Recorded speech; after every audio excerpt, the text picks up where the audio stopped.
नमस्कार। इस वीडियो में हम बात करेंगे स्वयं सहायता समूह के गठन एवं नियमावली के बारे में। यानी एक स्वयं सहायता समूह का गठन कैसे होता है और उसकी नियमावली क्या क्या होनी चाहिए, उन सब पे विस्तार से बात करेंगे। अगर आप चैनल से जुड़े नहीं हैं तो सब्सक्राइब करके जुड़ जाइए। और जो लोग भी समूह से जुड़ के काम करना चाहते हैं उनके लिए समूह गठन की प्रक्रिया कैसे होती है या उसकी नियमावली क्या क्या वो रख सकते हैं, ये सब जानने में इस वीडियो के माध्यम से आसानी होगी। इसलिए ये वीडियो आप उन तक शेयर कर देंगे तो बहुत अच्छा होगा उनके लिए। ये फॉर्म हमने ओपन कर रखा है। ये है एनआरएलएम के अंतर्गत जो फॉर्म डिजाइन किया गया है, जिसमें कि बेसिक जो है नियमावली लिखी गई है। इसमें बस आपको अपने समूह के संबंधित, समूह के गठन संबंधी डिटेल इसमें भर देनी है। नियमावली लगभग तैयार है। इसमें एक जो की नियमावली है वो इस वीडियो में आपको मिल जाएगी। जैसे कि लिखा है आज दिनांक, तो जिस दिन आप स्वयं सहायता समूह का गठन कर रहे हैं, मीटिंग कर रहे हैं, वो तारीख इसमें लिखिए। ठीक है, तारीख हो गई। को स्थान, आप कहाँ पे मीटिंग कर रहे हैं वो स्थान का नाम यहाँ पर लिख दीजिए। पर हुई इस बैठक में निम्न विवरण के अनुसार ग्राम, ग्राम के आगे ये खाली कॉलम जो है इसमें आप गांव लिख दीजिए जहाँ पे बैठक हुई है। स्थान किस गांव के अंतर्गत आता है, ये स्थान जहाँ पे बैठक हुई ये किस गांव के अंतर्गत आता है वो लिख दीजिए। और इसके आगे देखिए लिखा हुआ कि विभिन्न महिलाओं ने भाग लिया तथा बैठक में सर्वसम्मति से तय किया गया है कि उत्तर प्रदेश ग्रामीण आजीविका मिशन द्वारा संचालित आजीविका विकास कार्यक्रम के अंतर्गत कुछ महिलाओं का एक स्वयं सहायता समूह गठित किया गया जिसमें निम्न हस्ताक्षरकर्ता शामिल हैं तथा समूह का नाम के आगे देखिए खाली कॉलम है। तो आपने जो गठन किया है उसमें समूह का नाम सर्वसम्मति से तय किया गया है, तो वो आपको इस खाली स्थान में भर देना है। आगे रखा गया है बैठक में श्रीमती के आगे जो है कि समूह में जो सर्वसम्मति से अध्यक्ष चुनी गई हैं उनका नाम इसमें लिखिए। ठीक है, और आगे यहाँ पे उनके पति का नाम यहाँ लिख दीजिए। को नवगठित स्वयं सहायता समूह का अध्यक्ष, यानी इतना लिखा गया है। उसके बाद श्रीमती, फिर जो सचिव चुने हैं उनका नाम इसमें लिखिए। ये जो हम हाईलाइट करते जा रहे हैं इस कॉलम में जो सचिव चुने गए सर्वसम्मति से इसमें लिखिए। और उसके बाद उनके पति का नाम इस कॉलम में लिख दीजिए। आगे बाकी लिखा हुआ को सचिव एवं श्रीमती।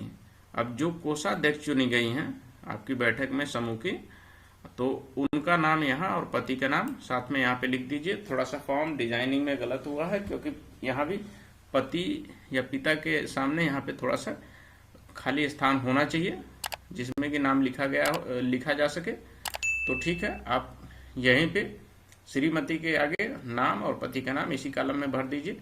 कोषाध्यक्ष चुना गया। शेष महिलाएं समूह की सदस्य होंगी। समूह की कुल सदस्यों की संख्या का विवरण निम्नलिखित है। यानी 3 लोग जो है पदाधिकारी आपने यहाँ फिक्स कर लिया है और उसके बाद शेष जितने भी लोग हैं वो सदस्य होंगी। और सदस्य जो होंगी उनके लिए उनका भी विवरण यहाँ पे लिखित में होना जरूरी है। तो जैसे आपने यहाँ पे 1 से 16 तक का यहाँ कॉलम दिया गया, लेकिन समूह में कम से कम 10 और ज़्यादा से ज़्यादा 20 लोग रह सकते हैं। तो सबसे पहले ऊपर आपको इस कॉलम में अध्यक्ष का नाम लिखना होगा। अध्यक्ष यहाँ टाइप है तो यहाँ अध्यक्ष का नाम लिखिए। यहाँ पर उनके पति का नाम, यहाँ उम्र, योग्यता, जाति और एपीएल परिवार से कि बीपीएल परिवार से ये लिखिए और यहाँ पे अध्यक्ष का हस्ताक्षर करा लीजिए। ठीक है, वैसे ही सेम प्रक्रिया के बाद यहाँ अध्यक्ष के बाद इस कॉलम में सचिव, इस कॉलम में कोषाध्यक्ष का नाम। बाकी ये सारी डिटेल यहाँ से यहाँ तक प्रति मेंबर सबकी लगभग एक जैसी होगी। ठीक है, ये पूरा डिटेल एक जैसे ही होगी। यहाँ पे बस खाली आपको नाम बदलते जाना है। कोषाध्यक्ष के बाद यहाँ फिर मेंबर्स का नाम बारी बारी से यहाँ लिखिए। ठीक है, सारे कॉलम में मेंबर्स का नाम लिखिए। यहाँ सदस्य लिखते जाइए, सब में सबके पति का नाम। बाकी डिटेल आप यहाँ से भर लीजिए। ठीक है, और नीचे यहाँ अध्यक्ष के हस्ताक्षर मांगा गया। यहाँ पे जो आपने नवगठित स्वयं सहायता समूह का अध्यक्ष जिनको चुना है उनका यहाँ पे साइन होगा। यहाँ सचिव का साइन होगा, हस्ताक्षर यहाँ पे सचिव का करा लीजिए और यहाँ पे कोषाध्यक्ष का, ठीक है। और यहीं पे नीचे मुहर लगा दीजिए, जो आपने नवगठित स्वयं सहायता समूह के नाम से बनवाई है उनकी मुहर लगवा दीजिए। तो ये आपके गठन की प्रक्रिया इतने में ही ऑन पेपर हो जाती है। रजिस्टर में जो कार्रवाई आपने लिखी वो तो ठीक है, लेकिन ऑन पेपर यहाँ भी आप शॉर्ट में आपको भरनी होगी। उसके बाद समूह की नियमावली जो होती है वो भी यहाँ दिया गया है। यहाँ आप अपने स्वयं सहायता समूह का जो नाम रखा है आपने वो यहाँ भर दीजिए और उसकी नियमावली देखिए, जो बेसिक एनआरएलएम की तरफ से डिजाइन की गई नियमावली वो इसमें दी गई है। इसके अतिरिक्त भी स्वयं सहायता समूह एनआरएलएम की पॉलिसी के अंतर्गत कुछ चेंजेस अपने हिसाब से कुछ नियम बना सकता है। ऐसा नहीं कि ये फिक्स होती है, ये नियमावली बेसिक है, ये की नियमावली है, इतना तो होना ही होना है। इसके अतिरिक्त भी स्वयं सहायता समूह अपने हिसाब से कुछ नियमावली तय कर सकता है, लेकिन वो नियमावली एनआरएलएम की पॉलिसी के अंतर्गत आनी चाहिए, तभी आपका स्वयं सहायता समूह एनआरएलएम के अंतर्गत संचालित होगा, अन्यथा नहीं होगा। तो आपने यहाँ समूह का नाम भर दिया, नियमावली यहाँ हेडलाइन दी गई है। तो पूरी नियमावली देखिए कैसे होती है। नंबर 1 पे समूह का नाम, आप यहाँ समूह का नाम भरिए, समूह का यहाँ पता भरिए। और एनआरएलएम के अंतर्गत जो दिया गया है नियमावली में समूह का उद्देश्य क्या है, तो उद्देश्य यहाँ पहले से ही लिखा गया है। समूह की महिलाओं को सामाजिक आर्थिक मजबूती प्रदान करने तथा उनकी सोच में परिवर्तन लाके उत्पादकता और पारिवारिक आय वृद्धि में उनकी हिस्सेदारी बढ़ाना तथा ग्राम संगठन के माध्यम से समूह के परिवार के अन्य सदस्यों का आजीविका विकास करना, ये उद्देश्य है आपके स्वयं सहायता समूह के गठन का। इसके अतिरिक्त भी आपके उद्देश्य हैं स्वयं सहायता समूह के गठन का, तो आप वो भी इसमें ऐड कर सकते हैं, लेकिन बेसिक उद्देश्य ये है। ये नियमावली आपका जो समूह गठन का फॉर्म भरते हैं आप उसी से, अलग से कहीं नहीं है, लेकिन आप लोग क्या है कि ध्यान नहीं देते, इसलिए वो चीज़ें छूट जाती हैं। तो इसको एक बारी हर समूह को पूरी नियमावली पढ़ना चाहिए, जानना चाहिए और सबको बताना भी चाहिए, ठीक है। उसके बाद पदाधिकारियों के कार्यकाल के लिए क्या नियमावली इसमें दी गई है कि पदाधिकारियों का कार्यकाल न्यूनतम 1 वर्ष होगा, ताकि समस्त सदस्यों को बारी बारी से नेतृत्व का मौका मिल सके। स्वयं सहायता समूह में जो पदाधिकारी होते हैं, अध्यक्ष, सचिव, कोषाध्यक्ष, उनका कार्यकाल कम से कम 1 वर्ष का होगा, ठीक है। उसके बाद वो रोटेशन के तहत समूह आपसी निर्णय के साथ उनको रोटेट करता रहेगा, ताकि अन्य लोगों को भी नेतृत्व का मौका मिल सके। अब जो अध्यक्ष चुने गए हैं, नंबर 4 पे देखिए, आपके समूह के जो अध्यक्ष चुने गए हैं उनका कार्य क्या है। अक्सर लोग आते हैं तो पूछते हैं कि हमें तो पता ही नहीं है अध्यक्ष के कार्य क्या हैं, या फिर किसी ने बताया नहीं। तो जब आपके गठन के समय ही आपकी पत्रावली में ये सब दिया गया है, तो आपको इसे पढ़ के समझ लेना चाहिए। समझ में ना आए तो पूछिए, लेकिन अध्यक्ष के कार्य क्या क्या हैं वो आपकी नियमावली में साफ साफ लिखे गए हैं। देखिए, पहला कार्य समूह के सभी सदस्यों को पंचसूत्र का पालन कराना, ये अध्यक्ष का कार्य होता है कि समूह के सभी सदस्यों को पंचसूत्र का पालन करवाना होगा, ठीक है। नंबर 2 पे समूह के बैठकों का संचालन करना, जो बैठकें होती है, साप्ताहिक मीटिंग्स होती है स्वयं सहायता समूह की, उसकी बैठकों का संचालन अध्यक्ष के माध्यम से होता है। फिर संयुक्त रूप से कोषाध्यक्ष के साथ समूह के बैंक खाते का संचालन करना, अध्यक्ष की निगरानी में ही स्वयं सहायता समूह के बैंक खाते का संचालन होता है। एनी 2 का ऑप्शन होता है, अध्यक्ष, सचिव, कोषाध्यक्ष, 3 में से कोई 2 लोग बैंक जाके लेन देन समूह के खाते से कर सकते हैं, लेकिन ये अध्यक्ष के निगरानी में होता है, ठीक है। समूह की वित्तीय स्थिति की जानकारी समस्त सदस्यों को बैठक में देना। आपके स्वयं सहायता समूह में बैंक से तो सिर्फ 3 लोग जुड़े हुए हैं लेन देन करने के लिए, अध्यक्ष, सचिव, कोषाध्यक्ष, लेकिन उसकी समस्त जानकारी, खाते में कितना पैसा जमा है, कितना ब्याज आया है, कितना किसको निकाल के दिया गया है, या कितना अभी बैलेंस है, ये सब की जानकारी समूह के सभी सदस्यों को होना चाहिए। और ये जानकारी देना समूह के अध्यक्ष का कार्य है कि सारे सदस्य जो हमारे समूह के हैं वो इससे अवेयर रहें कि आप हमारे समूह में कितना पैसा है, या किसको कितना दिया गया है, किस पे कितना बकाया है, यानी वित्तीय जानकारी टोटल जो है सदस्यों तक भी होनी चाहिए। समूह की कार्यवाही पंजिका, लेखा पंजिका का अनुरक्षण करना, जो कार्यवाही पुस्तिका होती है समूह की, चाहे ऋण पुस्तिका हो, कार्यवाही पुस्तिका हो, बैठक की कोई भी है पुस्तिका, उन सब का अनुरक्षण करने की जिम्मेदारी होती है समूह के अध्यक्ष की। यह सुनिश्चित करना कि समूह के से प्राप्त ऋण का उपयोग उसी कार्य के लिए हो रहा है या नहीं। स्वयं सहायता समूह से जो लोग पैसे लेते हैं, अक्सर ज़्यादातर लोगों में देखा जाता है कि जिस काम के लिए पैसे लेते हैं वो काम नहीं करते हैं लोग, तो ये निगरानी करना भी स्वयं सहायता समूह के अध्यक्ष का कार्य है कि अगर उन्होंने पैसे मांगे हैं 10,000 20,000 किराना स्टोर की दुकान के लिए, तो वो किराना स्टोर की दुकान कर रहे हैं कि नहीं कर रहे हैं उस पैसे से, ये चेक करना समूह के अध्यक्ष का कार्य है। अगर वो नहीं कर रहे हैं तो उन पे कार्रवाई अध्यक्ष के माध्यम से की जा सकती है। ठीक है, उसके बाद है ये बेसिक कार्य है, इतने तो करने ही करने हैं। उसके बाद सचिव के कार्य देखिए यहाँ पे लिखे गए हैं। सचिव के कार्य क्या क्या है? समूह के नियम के पालन पर जोर देना। समूह के जो भी नियम है, पंचसूत्र जो बताया जाता है उसका पालन हो रहा है कि नहीं, इस पर जोर देना सचिव का कार्य होता है, ताकि सभी लोग समूह के जो नियम है उसका पालन करें। समूह की खाता बही, समूह की खाता बही की देख रेख करना, जो समूह का खाता बही होता है उसकी देख रेख करना भी समूह के सचिव का कार्य होता है, ताकि वित्तीय मामला जो होता है उसमें कोई भी गड़बड़ी ना हो पाए। जरूरी नहीं है कि कोई जानबूझ के गड़बड़ी करता, कभी कभी गलती से भी गड़बड़ी होती है, वो आगे चल के बहुत भयंकर रूप ले लेती है।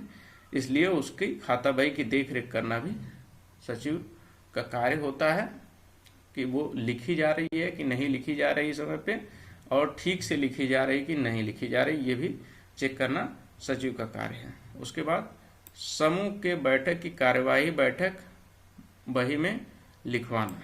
ठीक है, समूह की जो बैठक होती है वो बैठक ऐसा नहीं कि सिर्फ मौखिक होती रहे कि सब लोग बैठक कर रहे हैं, बैठक में आए, नहीं, जो बैठक हुई है उसकी क्या कार्रवाई की गई उस बैठक में, वो कार्रवाई बैठक में लिखवाना।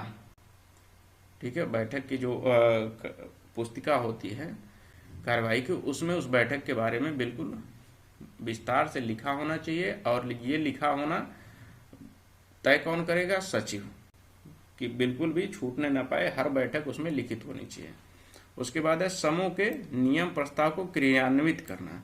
जो भी समूह के नियम बनाए गए हों वो क्रियान्वित हो रहे हैं कि नहीं, समय पर हो रहे हैं, इसको क्रियान्वित कराने की भी जिम्मेदारी सचिव की होती है। और उसके बाद बैंक खाते का संचालन करना, यानी जो ऑथराइज मेंबर होते हैं बैंक खाते से लेन देन के लिए, अध्यक्ष, सचिव, कोषाध्यक्ष होते हैं तीनों लोग, तो तीनों लोगों की ये जिम्मेदारी होती है कि बैंक खाते का संचालन समय से होता रहे। उसके बाद क्या है? कोषाध्यक्ष के कार्य। आप देखिए इसके बाद सभी लोगों के कार्य इसमें दिए गए हैं। इतने ही पत्रावली को अगर आप जान लें तो समूह के बारे में बहुत ज़्यादा अलग से जानने की जानकारी वो जरूरत नहीं है, सब कुछ इसी पत्रावली में लिखा हुआ है। कोषाध्यक्ष के कार्य क्या है? समूह की बैठक में बचत कर्ज की अदायगी की किस्तें वसूल करना एवं नए स्वीकृत ऋण का भुगतान व समूह की बचत, व्यक्तिगत ऋण आदि को लेखा पंजिका में दर्ज करना व पासबुक में चढ़ाना। कोषाध्यक्ष जैसे नाम से ही दिख रहा है, कोष से संबंधित होता है ये। तो समूह में बचत कितनी है और कितनी किस्तें वसूलनी है उस किस बैठक में, नया ऋण कौन सा स्वीकृत हुआ है, ये सब देखना कोषाध्यक्ष का कार्य होता है। और समूह की बचत जो है वो रजिस्टर पे लिखी जा रही कि नहीं लिखी जा रही, पासबुक मेंबर्स की लिखी जा रही कि नहीं लिखी जा रही है, या ऋण वापसी जो है वो ऋण पुस्तिका में लिखी जा रही या नहीं, वो सब दर्ज करना कोषाध्यक्ष का कार्य है।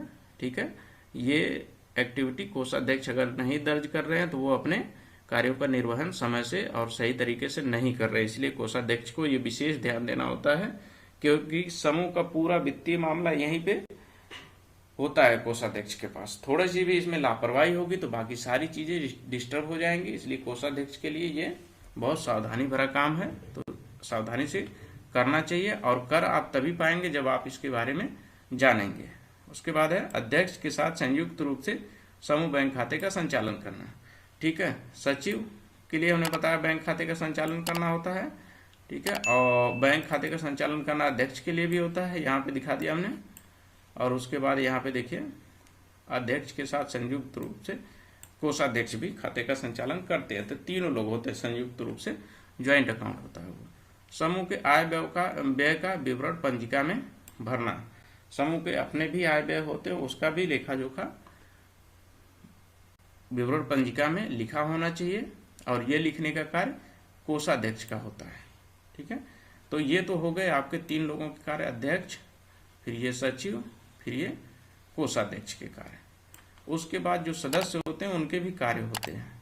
क्या कार्य होते हैं ये यहाँ से देख लेते हैं कि प्रस्तावों पर सर्वसम्मति से निर्णय लेना। कोई प्रस्ताव समूह की बैठक में रखा गया तो वो सर्वसम्मति से उस पर निर्णय लेना समूह के सदस्यों का कार्य होता है। नंबर 1, प्रतिवर्ष पदाधिकारियों का चयन करना। नंबर 2 पे, ठीक है, जो समूह के पदाधिकारी होते हैं हर साल उनको रोटेशन के तहत चयन करके नए पदाधिकारी चुनने का कार्य भी समूह के सदस्यों का होता है। समूह के आय व्यय के लेखा जोखा तथा लिए गए निर्णयों कृत कार्यवाही की जानकारी प्राप्त करना। समूह में कितना पैसा आया है, कितना पैसा खर्च हुआ है, किसको कितना दिया गया है या किस पे कितना बकाया है, किससे कितना पैसा लेना है, ये समस्त जानकारी समूह के सदस्यों को होनी चाहिए। और ये जानकारी आप समूह के अध्यक्ष से ले सकते हैं। ठीक है, ये हो गए सदस्यों के कार्य। और समूह में सदस्यों की संख्या देखिए क्या होता है। समूह के सदस्यों की संख्या लिखा गया है, समूह में कम से कम 10 महिलाएं तथा अधिक से अधिक 20 महिलाएं शामिल होंगी। ठीक है, ये हमने पहले ही आपको बताया, लेकिन ये चूंकि नियमावली की बात हो रही तो चीजें लिखित होनी चाहिए, इसलिए यहाँ पे लिखा गया है कि हमारे समूह में 10 से कम लोग नहीं होंगी और 20 से ज्यादा लोग नहीं होंगे। ये नियम है। 9 पे समूह का सदस्य कौन हो सकता है वो बताया गया है, ये भी नियम में लिखा गया है आपके। ठीक है, इससे हटके कोई अन्य आपके समूह का सदस्य कभी नहीं बन पाएगा, क्योंकि ये लिखा है कि एक ग्राम की समान सामाजिक आर्थिक स्थिति विशेषकर निर्बल वर्ग के परिवारों की कोई भी महिला जिसकी आयु 18 वर्ष से 60 वर्ष के बीच की हो सदस्य बन सकती है। 18 वर्ष से 60 वर्ष के बीच की जिनकी उम्र होगी, गरीब परिवार की महिला होंगी, वो आपके समूह की सदस्य बन सकती हैं। ये आपकी नियमावली में लिखा हुआ है। सदस्यता शुल्क क्या है समूह का, वो भी लिखित होना चाहिए। तो वो कैसे लिखित है, समूह का सदस्य बनने के लिए प्रत्येक महिला को एक बार जो सदस्यता शुल्क आपसी सहमति से समूह डिसाइड करेगा वो शुल्क इस कॉलम में यहाँ पे भरा जाएगा। बाकी की सारी चीजें लिखी है और उसका उपयोग क्या कहाँ पे होता है देखिए लिखा गया। सदस्यता शुल्क जमा करना होगा जिसकी वापसी नहीं होगी। जो सदस्यता शुल्क होता है वो कभी वापस नहीं होता है, क्योंकि उस पैसे से क्या करता है समूह, ये चीजें खरीदता है। यह धन समूह के छिटपुट कार्य जैसे रसीदी, टिकट, रबर स्टैंप एवं मोहर, फोटोकॉपी व अन्य व्ययों में काम आएगा। ये यहाँ लिख गया है। तो सदस्यता शुल्क के बारे में कल कोई भविष्य में डिमांड नहीं करेगा कि हमसे इतना सदस्यता शुल्क लिया गया था और हमें वापस करो, क्योंकि वो तो चीजें इन चीजों में खर्च हो जानी, रबर स्टैंप, मोहर, फोटोकॉपी, अन्य व्यय में। सदस्यता की समाप्ति कब की जा सकती है वो भी आपके समूह में लिखा होता है, इसलिए बार बार जाके ब्लॉग पे अपने बीएमएम से या बाकी लोगों से पूछने की जरूरत नहीं है। आपकी नियमावली में लिखा हुआ है, उसके अंतर्गत आकर के आप सदस्यता की समाप्ति का निर्णय ले सकते हैं। यानी कोई सदस्य की मृत्यु हो गई है तो उसकी सदस्यता समाप्त हो जाएगी, ये लिखा हुआ है। या समूह का कोई सदस्य पागलपन का शिकार हो गया तो भी सदस्यता समाप्त हो जाएगी। नैतिक अपराध पर दंडित होने पे या किसी को कानूनी कार्रवाई के अंतर्गत दंडित किया गया है तो उसकी सदस्यता समाप्त हो जाएगी। समूह के नियमों के विपरीत कार्य करने पर, जो समूह के नियम है उसके विपरीत कोई कार्य करता है तो भी ये नियम लिखा गया है कि उसकी सदस्यता समाप्त कर दी जाएगी। और बिना किसी पूर्व सूचना के लगातार 3 बैठकों में अनुपस्थित रहने पर भी सदस्यता समाप्त की जाएगी। ये भी लिखा है, ये लिखा होगा, सब लोग जानते होंगे तो इसका पालन करेंगे, नहीं जानते होंगे तो पालन नहीं करेंगे। इसीलिए ये वीडियो आप लोगों के लिए बहुत जरूरी है और चैनल को आप लोग सब्सक्राइब कर लीजिए। अन्य किन किन विषयों पे आपको वीडियो चाहिए वो सब हम आपको इसी चैनल के माध्यम से देते रहेंगे। इसके बाद 3 माह तक बचत न जमा करने पर, कोई सदस्य अगर 3 माह तक लगातार बचत नहीं जमा करता है तो उसकी भी सदस्यता यहाँ से समाप्त की जा सकती है। ये नियम में लिखा हुआ है। त्यागपत्र देने पर उस स्थिति में उसका संपूर्ण बकाया धन भी देय होगा। और कोई मेंबर अपनी स्वेच्छा से त्यागपत्र दे देता है तो भी उसकी सदस्यता समाप्त हो जाएगी, लेकिन उसके लिए कंडीशन ये है कि उसका जो बकाया धन है, यानी समूह में अगर उसका पैसा जमा है तो वापस कर दिया जाए, या समूह से उसने पैसा लिया है तो वो निर्धारित ब्याज दर के हिसाब से उससे वापस करा लिया जाए, तब उसको सदस्यता समाप्ति की सहमति दी जाएगी। उसके बाद है 12 नंबर पे, देखिए नियम क्या है। बैठकें साप्ताहिक, पाक्षिक, मासिक आधार पर जैसा समूह तय करे समय पर होगी। तो एनआरएलएम के अंतर्गत जो बैठक होती है वो साप्ताहिक होती है, तो ये भी आपको साप्ताहिक लिख लिया जाना है। यहाँ पे बैठकों की तिथि, समय व स्थान का निर्धारण समूह द्वारा समय समय पर आवश्यकता अनुसार किया जाएगा। ये आप लोग हर साप्ताहिक बैठक में तय ही कर लेते कि अगली बैठक कहाँ पे होगी, किसके घर पे होगी और कितने बजे होगी, तो उसको भी लिखा जाना है कि आवश्यकता अनुसार परिवर्तन किया जाएगा, क्योंकि ये नियम में तभी आप करते हैं। आप करते सब कुछ है लेकिन जानकारी नहीं है, तो जानकारी होना बहुत जरूरी है। बैठक में सभी सदस्य की उपस्थिति अनिवार्य होगी।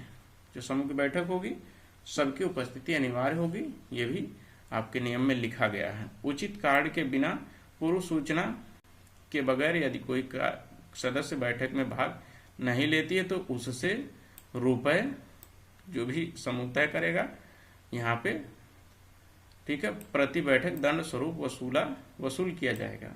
ये दंड जो है समूह आपसी सहमति से निर्धारित करेगा। जो निर्धारित हो जाएगा वो देय होगा सबके लिए, जो कि बिना सूचना के अनुपस्थित होते होंगे।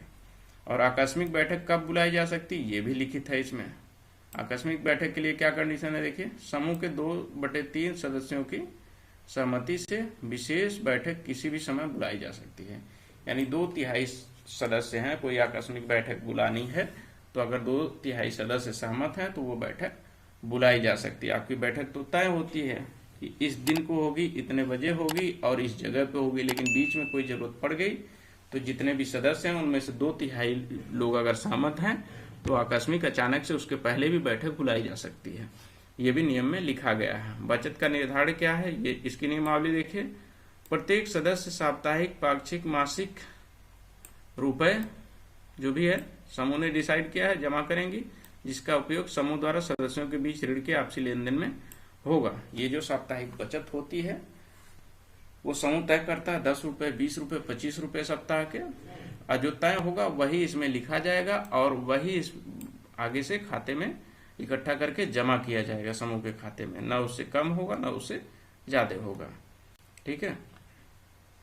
15 नंबर पे समूह के खाते संबंधी क्या नियम है कि समूह का बचत या ऋण खाता जो है, यहाँ पे बैंक, कौन सी बैंक में आप लोगों ने खाता खुलवाने के लिए निर्णय लिया वो लिखा जाएगा, बैंक में खोला जाएगा, लिखा हुआ है।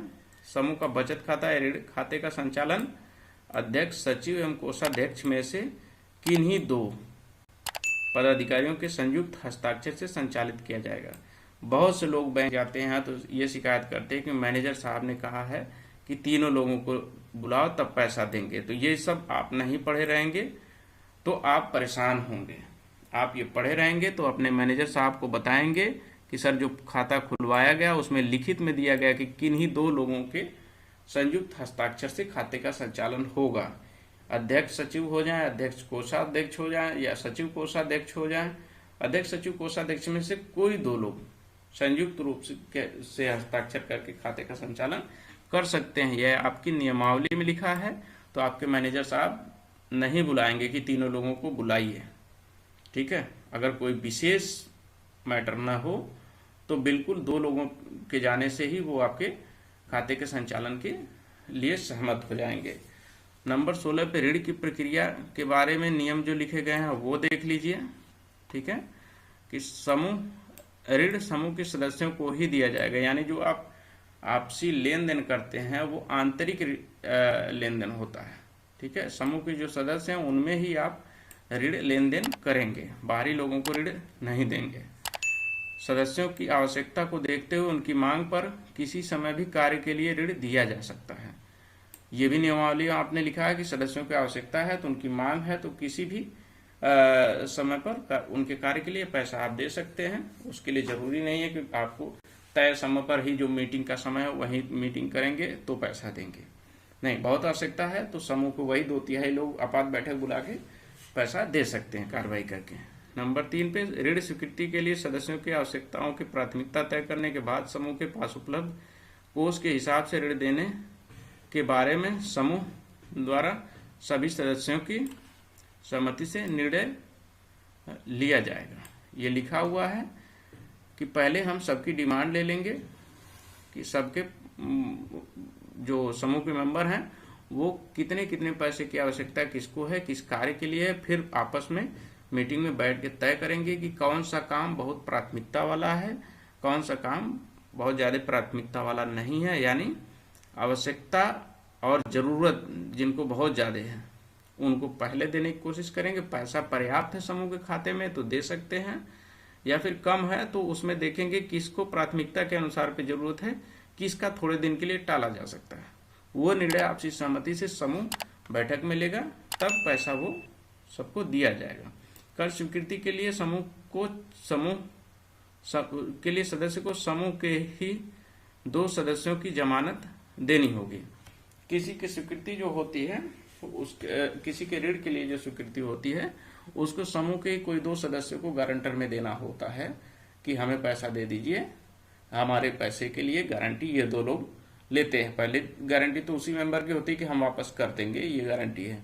उसके साथ साथ 2 गारंटर उसी समूह के 2 लोग भरोसेमंद होते हैं कि नहीं इनको दे दीजिए, और वो गवाही करते गारंटी देते हैं कि हम ये इनसे हम पैसा दिलाएंगे।